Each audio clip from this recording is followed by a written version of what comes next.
Sud Radio, le Grand Matin Week-end, 7h-10h, Laurence Garcia. C'est notre carte blanche au festival d'été. Quel festival à 7h09. Nous sommes en ligne avec Jean-Louis Guillaumont, maire de Marciac et président du festival Jazz in Marciac qui commence lundi jusqu'au 7 août. Bonjour Jean-Louis Guillaumont. Bonjour. Merci d'être avec nous. J'imagine que là, vous devez être en plein préparatif. Nous sommes effectivement dans les derniers préparatifs, mais c'est très agréable. Oui, j'imagine. Alors, c'est vous, le créateur du festival, hein ? Oui. Ça remonte à quelques années, me semble-t-il.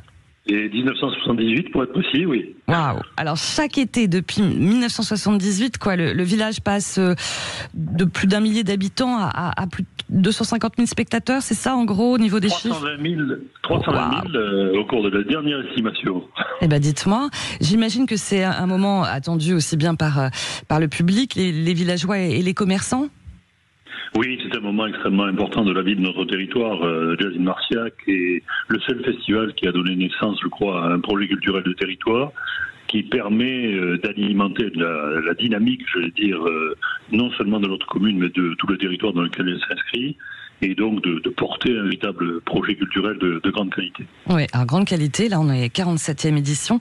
Est-ce que vous pouvez nous donner les points forts de cette programmation ? Parce que j'ai vu des noms, on est dans l'élite des talents du monde entier là. Hein. Donnez-nous quelques noms, histoire de nous... Donc en dehors de Herbie Hancock, de Wynton Marsalis, Gregory Porter, Roberto Fonseca, etc., qui ont fait les beaux jours de Jazz in Marciac, nous accueillons également les musiciens de la nouvelle génération qui constituent à nos yeux le devenir de cette musique. Je veux parler de Tyrek McDowell, de Veronica Swift, de Christian Sands, et puis 3 grands événements, la présence de Robert Plant à l'ouverture demain, et puis Santana dans quelques jours, Ben Harper, donc vraiment des têtes d'affiche, et aussi une place qui est faite à de musiciens plus jeunes, comme les Fearless Liars, Deluxe ou Mutt, qui seront parmi nous également et qui devraient, je crois, apporter au public tout ce qu'ils attendent d'eux.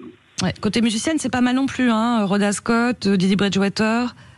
Oui, Madeleine Pérou, beaucoup de musiciennes et même des orchestres qui sont entièrement constitués de femmes, ce qui est remarquable dans une formation comme la nôtre. Hein. Ouais, c'est ça, parce que c'est le jazz, c'est plutôt les jazz. L'objectif, c'est l'intergénérationnel aussi. Hein. Oui, Jazz in Marciac, c'est le jazz, bien évidemment, mais également toutes les musiques cousines et une ouverture, je veux dire, à d'autres formes d'expression musicale qui nous permettent aujourd'hui de donner satisfaction à un public de plus en plus nombreux. Comment vous pourriez qualifier un petit peu, on parlait depuis 1978, des grands noms, avec des artistes habitués, c'est quoi en fait les valeurs de la famille de Marciac, si on peut parler de famille? D'abord, ce sont les valeurs de l'éducation populaire. Nous sommes un festival né d'un foyer de jeunes d'éducation populaire.